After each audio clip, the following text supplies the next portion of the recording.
এই নারায়ণগঞ্জের এসপির অফিসে আমাকে নিয়ে এমন অকথ্য ভাষায় গালিগালাজ করা হয়েছে, বেশি দিন আগের কথা না। এবং এই সিদ্ধিরগঞ্জ থানার ওসি ছিলেন, আমি নাম আর বললাম না। ওসি সাহেব তিনি ভালো মানুষ ছিলেন,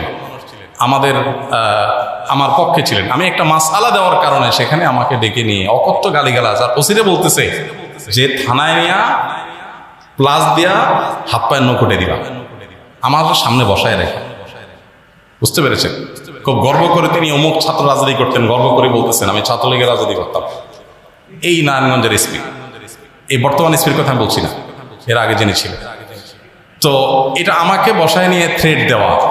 বিগত আমলে আপনি কোনো জুলুম অবিচারের শিকার হয়েছেন কিনা এই বিষয়ে আপনার অভিজ্ঞতা জানতে চাই। ভাই খুব ভালো ভালো প্রশ্ন আপনারা বাছাই করে করে মাশাআল্লাহ আজকের জন্য নিয়ে আসছেন দেখা যাচ্ছে। দেখুন, অভিজ্ঞতা আমাদের সবারই কম বেশি তিক্ত অভিজ্ঞতা আছে। একটা সমাজ যখন করাপ্টেড হয়ে যায় তখন সমাজের কেউই ভালো থাকে না। এই নারায়ণগঞ্জের এসপির অফিসে আমাকে নিয়ে এমন অকথ্য ভাষায় গালিগালাজ করা হয়েছে, বেশি দিন আগের কথা না। এবং এই সিদ্ধিরগঞ্জ থানার ওসি ছিলেন, আমি নাম আর বললাম না। ওসি সাহেব তিনি ভালো মানুষ ছিলেন,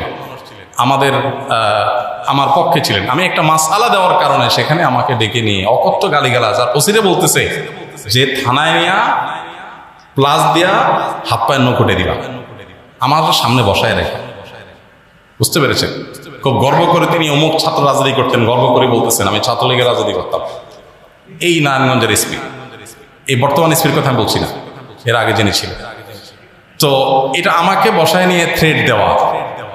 মাসআলা, আমি ওনাকে বললাম মাসআলা, আমার মাসআলা বলার ক্ষেত্রে কথা বলার অধিকার থাকবে আলেমদের। আপনি পুলিশ হিসেবে আপনি তো বলতে পারেন না মাসআলা আমি কোনটা বলবো কোনটা বলবো না, কোনটা সঠিক কোনটা বেঠিক, এটা তো আপনার বলার বিষয় না, তো আলেমরা বলতে পারে।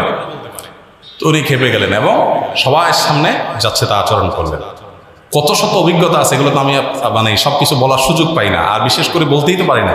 কারণ কোনো স্ট্যাটাস আমরা লিখেছি, সেখানে দেখা গেছে যে 5টা এজেন্সি থেকে ফোন চলে আসছে, হ্যাঁ আপনি এটা কেন লিখলেন, ওইটা কেন লিখলেন, চাপাচাপি শুরু হয়ে গেছে। আমাদের ফাউন্ডেশনের সমস্ত হিসাব নিকাশ পুঙ্খানুপুঙ্খভাবে রাখার পর সেটা আবার আমরা ভালো অডিট ফার্মের মাধ্যমে অডিট করে একেবারে এমনভাবে রাখি যে তিল তিল করে আমরা হিসাব ফেসবুকে পর্যন্ত দিয়ে দেই, কোনটা কত দিয়ে কিনি সেটা পর্যন্ত আমরা দিয়ে দেই। এত কিছুর পরও দেখা গেল যে আমাদেরকে বিভিন্নভাবে নাজেহাল করার চেষ্টা করা হতো কোনো লোক। আলহামদুলিল্লাহ এর মধ্যেও প্রশাসনের উপরস্থ কিছু কিছু মানুষ পরেশান করলেও নিচু পর্যায়ের বা মাঝারি বা কোনো উপরস্থ কর্মকর্তাদের সহযোগিতাও ছিল। তাদের সহায়তা না থাকলে এতদূর আমরা আসতে পারতাম না। কিন্তু একটা বড় অংশ আমাদেরকে দৌড়ের উপর রাখতো। ইস্তেসকার নামাজের ঘোষণা দিছি, আমার বাসার নিচে দেখি যে বিভিন্ন গোয়েন্দা সংস্থার গাড়ি বোঝাই করা, মানসিকভাবে পেরেশানি। বাবা ইস্তেসকার নামাজ পড়বো, একটা নিরীহ একটা ইবাদত, আল্লাহর কাছে দোয়া করবো দেশের ভালোর জন্য। সেখানে দেখা গেল যে আমি বাসার থেকে বের হইতে না হইতে দেখি যে একেবারে চারপাশে ঘিরে ধরছে সোজা কথা। মানসিক চাপ যেটাকে বলে সেটা দিয়ে রাখা। কত কাহিনী এবং কত ঘটনা যে ঘটেছে সেটা তো বলার, জোর করে সরকারি বিভিন্ন অনুষ্ঠানে নেওয়ার জন্য। একবার একজন এডিশনাল এসপি, তার নামটা আমার মোবাইলে সেভ করা আছে, আমি নাম আর বললাম না, উনি ফোন দিয়ে বলতেছেন যে আমি অমুক। তো আমি বললাম হ্যাঁ বলেন।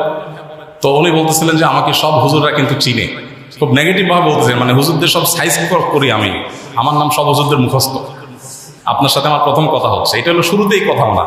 এরপর কি হয়েছে বলে যে একটা অনুষ্ঠানে যাইতে হবে আপনাকে, সেখানে অমুক অমুক থাকবে, রাষ্ট্রের সবচেয়ে বড় বড় পর্যায়ের লোক তারা থাকবেন, আপনাকে যেতে হবে। কি হয়েছে সেখানে আপনাকে একটা বক্তব্য দিতে হবে। তো আমি বুঝছি যে আমাকে একটা প্ল্যান ওয়াইজ আমাকে দিয়ে একটা জিনিস করানো হবে। আমি বিভিন্নভাবে অপারগতা প্রকাশ করলাম, বলে যে রাষ্ট্রের প্রয়োজন আপনি অস্বীকার করতেছেন। হ্যাঁ আমি আমার রাইট আছে, রাষ্ট্র চাইলে আমার যেখানে সেখানে বাধ্য করতে পারে না, আমি সাধারণ নাগরিক। যাই হোক, পরে শেষ পর্যন্ত আমার সেখানে যাওয়া লাগে না আলহামদুলিল্লাহ। তো এরকম পরিস্থিতি হয়েছে।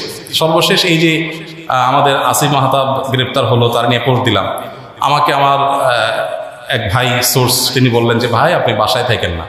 তো রাতে, এই কয়দিনের আগের কথা, রাতে যায় আরেক বাসায় যায় শুইতাম। এই কয়দিন আগের কথা, আগের বাসায় গিয়ে পালায় পালায় থাকতাম। একদিন আসরের পরে বাসার সামনে মোটরসাইকেলে 2টা লোক আসছে। আমার বাসা এমন এক জায়গা, আশেপাশে কোনো মানুষজন নাই, এখানে কেউ রিক্সাও চলে না, কোনো সাধারণ গাড়ি দিয়ে নিজস্ব গাড়ি ছাড়া যাওয়ার সুযোগ নেই। এরকম একটা জায়গায় থাকি আমি, সব মরুভূমি, আশেপাশে ঘাস, মানুষজন নাই। সেখানে কোনো মানুষ আসা তো স্বাভাবিক না। 2জন মানুষ আসরের আগ থেকে এসে অপেক্ষা করলো। তারা মনে করেন এত লম্বা সময় আছে, নিশ্চয়ই ওয়াশরুমে গেছে লম্বা সময় ধরে। মাগরিবের নামাজ পড়লাম, ওযু ছাড়াই নামাজ পড়লো আমাদের সাথে। ওখানে যে জামাত হয় এটা জানার কথা না, আমার বাসার নিচে গ্যারেজে ছোট্ট করে একটা রুমে আমরা জামাতে নামাজ পড়ি। যাই হোক, এরপরে যাওয়ার সময় আমাদের একজনকে জিজ্ঞেস করলো অমুককে তমুককে, নাম জিজ্ঞেস করলো, তখন আমরা বুঝলাম যে এটা সংস্থার লোক। তো এইভাবে দৌড়ের উপরে এদেশের সবাই কম বেশি ছিল, নানাভাবে ছিল। আমার নামে ফাইল তৈরি করা হয়েছে, এমন ফাইল হয়েছে যে আমাদেরকে অনেকে বলতো যে আপনার ফাইল এমন মোটা হয়েছে যে কোনো মুহূর্তে আপনাকে ধরবে। মানে আন্দোলন যদি না হইতো আর সফল যদি না হইতো তো হয়তো এরপরে আমাদেরকে আয়নাঘরে যাওয়া লাগতো। বুঝে আসছে কথা? তো এরকম একটা পরিস্থিতি এই দেশে তৈরি হয়েছে যে আসলে আমরা কেউ যে খুব ভালো ছিলাম বা ভালো থাকতে পারি সে সুযোগ কারোরই নাই। এরপরও আমরা আসলে সংগ্রাম করে চেষ্টা করে যতটুকু সম্ভব চেষ্টা করেছি অস্তিত্বটা টিকে রাখার জন্য। তার জন্য যে কত মূল্য দিতে হয়েছে, কত থ্রেট, এগুলো হজম করতে হয়েছে, সকাল বিকাল পালায় বেড়াইতে হয়েছে। হ্যাঁ, বিভিন্নভাবে টোপ দেওয়া হতো যে সরকারি এই সুবিধা নেন ওই সুবিধা নেন। আলহামদুলিল্লাহ কখনো সেই সুবিধাগুলো আমরা গ্রহণ করি নাই, এবং এ ব্যাপারে আল্লাহ তাআলা আমাদেরকে গাইড করেছেন। এবং দোয়া করি আল্লাহ তাআলা আমাদের প্রিয় দেশটাকে এমন নিরাপদ করে দেয় কেউ কাউকে ভয় করে চলতে হবে না। আল্লাহ যেন সেরকম নিরাপদ করে দেন, এবং আমরা সবসময় আল্লাহর কাছে দোয়া করি আল্লাহ তাআলা যেন এরকম। আমি এর পাশাপাশি প্রশাসনের ভাইদের কিছু ভাইদের কথা বলবো যে আলহামদুলিল্লাহ এই খারাপের মধ্যেও কিছু ভালো মানুষ বিভিন্ন পর্যায়ে আছেন যারা টুকটাক সহযোগিতা করেছেন। তবে বেশিরভাগ ক্ষেত্রেই আমরা এ ধরনের নাজেহালের শিকার হয়েছি। আল্লাহ আমাদেরকে নিরাপদ একটি দেশ, নিরাপদ একটা ভূমি পাওয়ার তৌফিক দান করুন।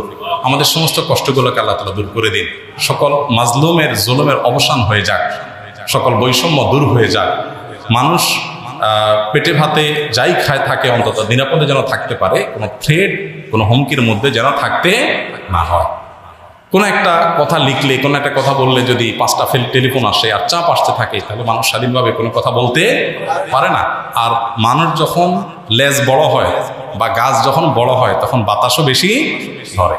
কাজ যাদের যত বেশি তাদের উপরে প্রেশারও তত বেশি আসে। আল্লাহ তাআলা এই প্রেশার মুক্তভাবে, অন্তত অন্যায়ভাবে যে প্রেশারগুলো হয় এগুলো মুক্তভাবে আল্লাহ তাআলা আমাদের সবাইকে এই প্রিয় মাতৃভূমিতে চলার তৌফিক দান করুন। আমি হানাফি মাযহাবের অনুসারী। আমার 2 মেয়ে, 1 ছেলে। আমার ছেলে মেয়েদের লেখাপড়া নিয়ে হতাশাগ্রস্ত, কারণ আমি আমার সন্তানদেরকে ইসলামিক শিক্ষা শিক্ষিত করতে চাই। এই জন্য আপনার প্রতিষ্ঠানে যোগাযোগ করেছিলাম। জানতে পারলাম আপনার প্রতিষ্ঠানে ক্লাস 4 পর্যন্ত ক্লাস চালু আছে। আমার 1 মেয়ে ক্লাস 4, একজন ক্লাস 5 এর মতো অবস্থায় আমার সন্তানদের। অনেক লম্বা চিঠি দেখা যাচ্ছে, যাই হোক পড়ে ফেলি। আমার সন্তানদেরকে আপনার প্রতিষ্ঠানের মতো অন্য কোনো ভালো মানের প্রতিষ্ঠানের জন্য দেখুন। আপনার প্রতিষ্ঠান ছেলেকে, আপনাদের অনেকেই আছেন ছোট ভাই বোন অথবা নিজের ছেলে মেয়ে, তাদেরকে কোন প্রতিষ্ঠানে পড়াবেন এটা নিয়ে আপনারা পেরেশানিতে আছেন। আমাদের প্রতিষ্ঠানে বাহির থেকে বাচ্চা নেওয়ার খুব বেশি সুযোগ নেই, 500 বেশি